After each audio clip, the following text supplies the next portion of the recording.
देखिए, सरकार तो निश्चित तौर पे आप कहेंगे तो पूरे देश में भाजपा का ही है। जो विकास का विजन है तो उन्हीं के पास है और अन्य सरकारों के पास नहीं है। हम कभी सुनते थे घोटाले 13,000 करोड़, 3,000 करोड़, 2,000 करोड़, मतलब सुन के भी आश्चर्य होता था कि इतने बड़े घोटाले कैसे हो सकते हैं। लेकिन आज मैं कहता हूं कि विपक्ष एकजुट है और एकजुट होने के बाद एक जरा सा भी लांछन वह इस सरकार पर नहीं लगा सकता।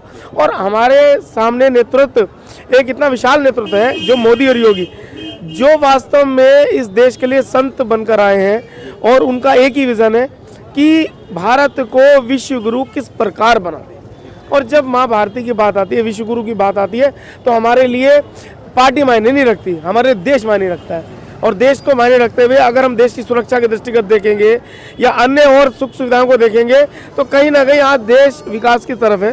जो रक्षा के बड़े बड़े सौदे अभी सरकार में हुए हैं, आज तक कभी उन सौदों के बारे में चर्चा भी नहीं की जाती थी और उनको इम्प्लीमेंट तो करना बहुत दूर की बात थी। और आज वो सब हो रहे हैं। सड़कों का जाल, इतने बड़े बड़े फ्लाईओवर्स, आप देखिएगा आज आप यहाँ देहरादून से दिल्ली तक जा रहे हैं तो अभी जो नया रूट बनने वाला है उससे पहले ही 4, साढ़े 4, 5 घंटे में आप पहुँच जाते हैं और आपको उस सफ़र में इतना आनंद महसूस होता है।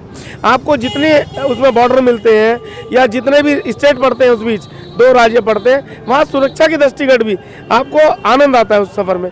तो कहीं ना कहीं ये सुरक्षा जो दी है ये इस मोदी सरकार ने दी। मैं भाजपा नहीं कहूँगा, मैं मोदी जी कहूँगा, क्योंकि आज अगर हम एक भाजपा को वोट कर रहे हैं तो मोदी जी और योगी जी के चलते ही कर रहे हैं, वरना हमारे लिए पार्टी को मायने नहीं रखती। पार्टियों में पता नहीं कितने बड़े बड़े लोग आए हैं और हमेशा उनका विजन इस देश के विकास के लिए नहीं रहा। आज भी अगर निचले स्तर पर, राज्य स्तर पर समीक्षा करें तो हम मोदी योगी के नाम पर ही निचले स्तर पर विधायकों को वोट दे रहे हैं, जबकि वो कुछ नहीं कर रहे, निकम्मे हैं।